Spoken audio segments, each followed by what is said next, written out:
Bonjour à tous, on se retrouve pour une toute nouvelle vidéo débrief de la Star Academy avec comme chaque semaine le résumé de la semaine, le point sur les audiences, mes coups de cœur de la semaine mais aussi les actus autour de l'émission ou encore la semaine du sortant. Bref, vous allez tout savoir sur la 4e semaine de cette 12e saison de la Star Academy. C'est parti, c'est juste après le générique.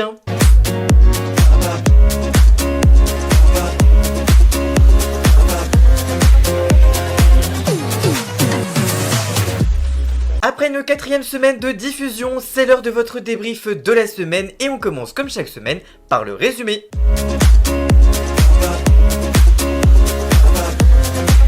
La semaine a démarré dimanche avec l'anniversaire de Marguerite. Elle se réveille avec une petite chanson des filles dans la chambre et le château est décoré avec des marguerites partout. Tout le monde lui souhaite un très joyeux anniversaire et elle est très heureuse d'avoir des chapeaux pointus pour son anniversaire. C'est vraiment très important. Clara Luciani s'est également invitée pour le débrief avec un gâteau d'anniversaire pour Marguerite. Mais elle est également venue pour une raison particulière puisque cette semaine, ce sera la semaine du prime de la marraine. Elle était présente lors du débrief mais aussi pour les évaluations. Des évaluations au cours duquel finalement Ulysse, Noah et Maureen ont été nominés. Retour sur leur semaine. La semaine d'Ulysse a démarré avec des bons retours sur la performance avec Marine sur le prime. Marlène leur a dit notamment « Je suis super fier de vous, tous les commentaires qui vous ont été faits, vous avez tout pris et vous l'avez fait ». Lundi, avec les évaluations de Ulysse, Michael Goldman a trouvé qu'il avait mis du temps à rentrer dedans et qu'il n'avait pas les armes pour habiter un titre seulement avec sa voix et sa guitare. Pour Malika Benjeloun, c'était culotté, il a pris un risque, j'ai voyagé, ça a fonctionné, a-t-elle dit. À sa sortie des évaluations, Ulysse est en colère et est déçu, il n'aime pas son timbre de voix, Marine essaie de le réconforter tant bien que mal, mais elle a l'impression de parler dans le vide. Ulysse est dépassé, il n'arrive pas à surpasser ce mauvais mood à cause des évaluations. Ulysse appelle son meilleur ami et lui demande de ne pas être aigri et que même s'il est nominé, il ne faut pas qu'il désespère et lui dit même que l'OM est 2e au classement de la Ligue 1 et ça le rebooste un peu. Dans la soirée, Ulysse est très mauvais joueur parce qu'il perd le jeu avec Franck. Ulysse dit qu'il est nul même dans les jeux. Maureen s'en amuse et il dit qu'il est nul et qu'il est dernier. Elle finit par s'en vouloir parce qu'elle sent bien qu'il l'est vexé. Ulysse boude même dans la douche alors qu'elle voulait s'excuser. Elle a l'impression de tout mal faire au château de Damary-Lélis, mais heureusement Julie et Maceo l'ont rassurée. Ulysse et Maureen sont revenus sur leur petite embrouille de la veille, ils ont parlé notamment aussi de leur possible nomination. Elle lui dit qu'il doit prendre plus de recul et profiter du temps au château. Sur le prime, Ulysse a chanté Et dans 550 ans de Raphaël, mais Ulysse n'est pas content de sa chanson. Fanny le rassure et lui dit qu'il doit être plus positif, mais il n'aime pas car ce n'est pas dans son registre.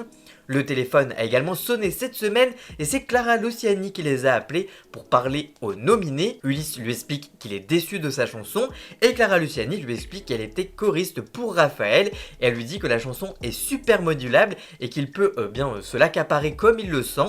Elle trouve les mots en tout cas pour le rassurer un peu. Jeudi, Ulysse s'est réveillé avec des vêtements partout dans la salle de bain et lui il aime bien que ce soit un peu rangé. Du coup il en parle avec Noah, mais Noah lui répond avec humour que c'est pour aller plus vite pour faire ses valises chaque semaine.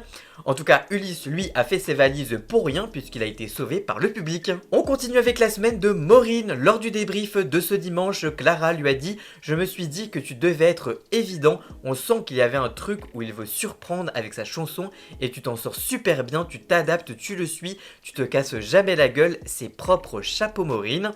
Cette semaine, les évaluations portaient sur le thème histoire personnelle.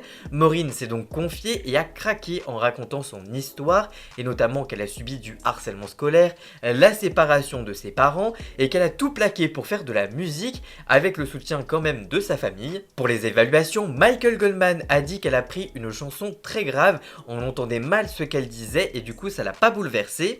Pour Sofia Morgavi, on est pris en otage par l'émotion, mais c'est pas mal du tout. Et enfin, Clara Luciani a elle dit « C'est simple, c'est efficace, elle m'a cueilli ». Au moment de l'annonce des nominations, Maureen s'est isolée puisqu'elle a été un peu déçue. Elle a eu l'impression de ne pas avoir rendu hommage aux personnes à qui s'adressait cette chanson. Marine est venue la réconforter. Par ailleurs sur le prime, la jeune femme a chanté Beautiful de Christina Aguilera. Maureen est déçue des appréciations des profs car elle a l'impression que c'est son dernier prime. Lors de l'appel avec Clara Luciani au nommé, elle lui a dit qu'elle ne trouvait rien de positif à tout ça et surtout qu'elle a l'impression qu'il n'y a pas d'évolution possible dans les commentaires qui lui ont été faits, mais Clara Luciani l'a rassurée. Jeudi, Maureen a craqué lors du cours d'expression scénique sur l'interprétation de sa chanson, notamment parce que c'est une chanson sur l'acceptation de soi. Maureen sort du cours peu confiante car elle a peur de ne pas avoir les notes sur le prime. Lors de la séance de sport des nommés, Maureen trouve que Ladji n'a pas déconné et que la séance était assez dure et surtout qu'elle ne peut pas se cacher derrière les autres puisqu'ils sont que 3. Enfin, Maureen et Ulysse ont décidé de se lancer dans la préparation d'un petit gâteau au yaourt car les filles avaient préparé des crêpes la semaine dernière. Le gâteau sort du four et il est un peu plat, mais malgré tout ça fera l'affaire. Et finalement, après un joli prime, Maureen a été sauvée par les élèves et particulièrement par Maceo. La semaine de Noah a démarré dimanche lors du débrief où il a expliqué de ne pas avoir entendu le son lors du prime dernier puisque dans ses oreilles il n'y avait pas le son et du coup il a chanté quasiment toute sa chanson a cappella. Lors des évaluations de lundi, Noah a reçu comme commentaire de la part de Sofia Morgavi qu'elle avait été déçue. J'ai pas senti les tripes, c'était un peu déprimé sans lueur d'espoir. Marlène a expliqué que dans son refrain, elle l'a eu, mais seulement dans le refrain. Hugues Hamelin lui a dit « S'il me regarde, il me chope, mais dès qu'il me regarde plus, il me perd ». Et enfin, Clara Luciani a dit « C'était inégal, le début c'était décevant et la fin c'était emballé ». Il a finalement été nommé et devra chanter sur le prime Lose Control de Teddy Smith. Cette semaine, il a rigolé avec Maceo et Maureen sur l'abus d'harmonie des chanteurs sur la chanson Joyeux anniversaire. Il a également reçu le coup de téléphone de Clara Luciani. Noah lui a dit qu'il avait envie de tout donner, que le moral était bon. Il appellera aussi sa mère qui essaye de savoir un peu ce qui se passe avec Maya, qui lui a passé sa minute de téléphone. Elle lui demande de ne pas être sur la retenue et d'être lui à 100%. Cette semaine, il y a eu un petit sous-entendu de rapprochement entre Maya et Noah avec une discussion des filles dans la chambre. Au château, les nommés écrivent également des lettres pour leurs camarades en cas de départ. Malheureusement, c'est bel et bien Noah qui a quitté le château cette semaine. Cette semaine, les élèves ont reçu la visite de Brigitte Macron et Justine Atlan qui sont venus au château pour parler de la lutte contre le harcèlement scolaire. La première dame parle de la jeunesse de ce harcèlement, mais aussi du 3018, le numéro d'appel pour parler avec des professionnels si vous êtes victime de harcèlement scolaire. Il y a également une application pour parler avec des psychologues et des gens formés. Il y a également eu des moments confidences avec les élèves, puisque Ebony a confié notamment sur une situation qu'elle a vécue plus jeune et dire qu'elle n'a pas eu le réflexe de parler à un adulte, ce qui est bête et ce qu'il faut faire. Emma évoque elle la rentrée, c'est un moment crucial pour elle, pour que ça existe car c'est le moment de créer de l'entraide et de la sensibilisation. Brigitte Macron a aussi visité le château de la Star Academy, sauf que l'entrée n'était pas vraiment rangée et du coup les premiers se sont un peu précipités pour ranger les chaussures. Les élèves ont également chanté avec Brigitte Macron l'effet de masse de Maël autour du piano. Ils chantent aussi l'hymne de la saison. Les élèves sont contents d'avoir pu rencontrer Brigitte Macron qui les invite à l'Elysée. Alors est-ce que ça se fera? Affaire à suivre. Voilà en tout cas pour le résumé de la semaine. On passe maintenant aux audiences de la semaine.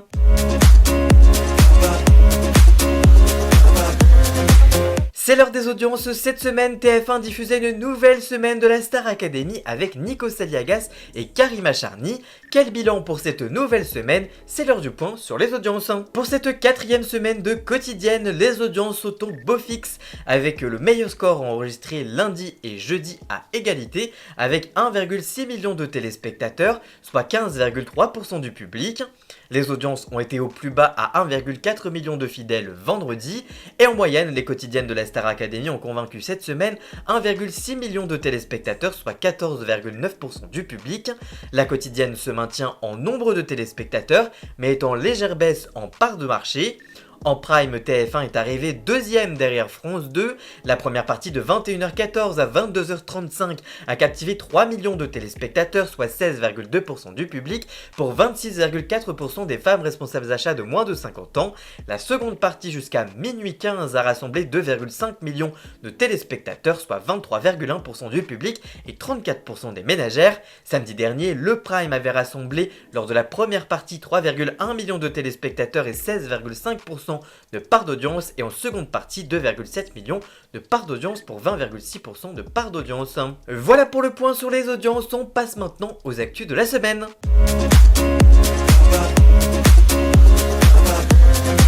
À quoi s'attendre pour la semaine prochaine dans la Star Academy? Après une semaine plus courte et un prime autour de la marraine de la saison, Clara Luciani, sur le prime durant l'after, le directeur Michael Goldman a fait les annonces de la semaine. D'abord samedi après-midi, Jarry est venu faire une petite masterclass. Par ailleurs, cette semaine, on va avoir le droit à la nouvelle mécanique des profs exceptionnels. Et pour cette première, c'est Julien Doré qui sera le prof exceptionnel. Il fera le débrief de dimanche. Il réalisera également la masterclass dans la semaine. Cette semaine, ce sera aussi la semaine des surprises avec des duos sans savoir avec qui ils seront. Et ils le découvriront sur le Prime. Ça pourrait être un artiste, un proche ou des profs.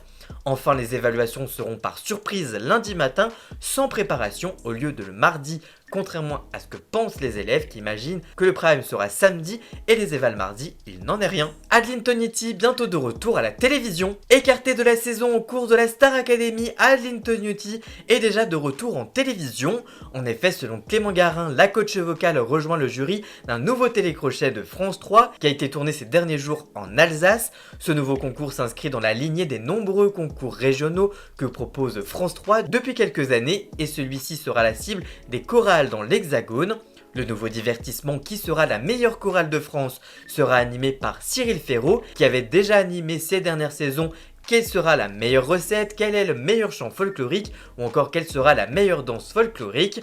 Dans Qui sera la meilleure chorale, Adeline Tognetti sera entourée de 3 autres jurys, Vincent Niclot avec qui elle partage un duo sorti il y a quelques semaines, Magali Ripoll de N'oubliez pas les paroles et enfin Laurent Luyat pour une diffusion probable pour les fêtes de fin d'année sur France 3. Et voilà pour les actus de la semaine, on passe maintenant aux nouveautés de ce débrief, mes coups de cœur de la semaine, c'est parti, c'est juste après le jingle.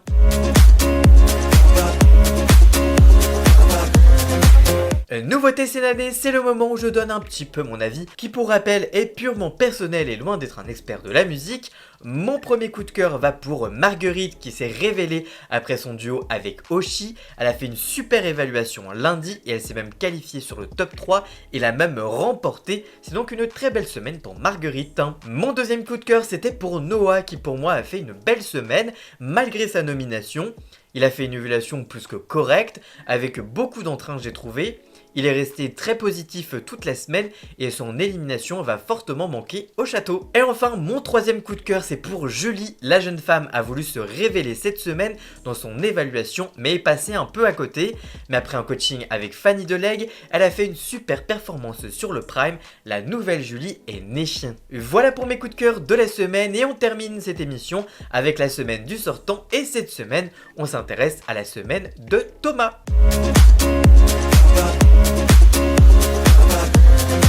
La semaine de sortie de Thomas a été plutôt sereine et loin des réseaux sociaux. Il a fait le tour des médias pour la promo de sa sortie post-aventure.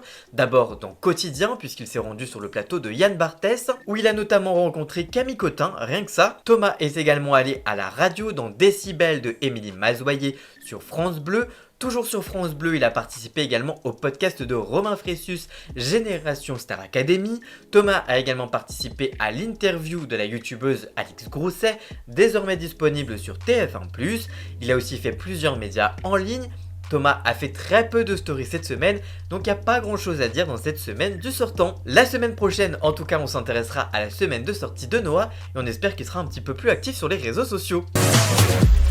Voilà pour ce débrief de la semaine, on se retrouve samedi prochain puisque nouveau prime vendredi, donc forcément ce débrief est avancé au samedi avec toutes vos chroniques habituelles et sinon on se retrouve toute la semaine sur TikTok, dans les shorts, dans les réels sur Instagram, bref, sur tous mes réseaux sociaux pour suivre toute l'actualité du château. Merci d'avoir suivi cette vidéo, si elle vous a plu, n'hésitez pas à la liker, la commenter, la partager sur les réseaux sociaux, à me rejoindre sur tous mes réseaux sociaux, à vous abonner.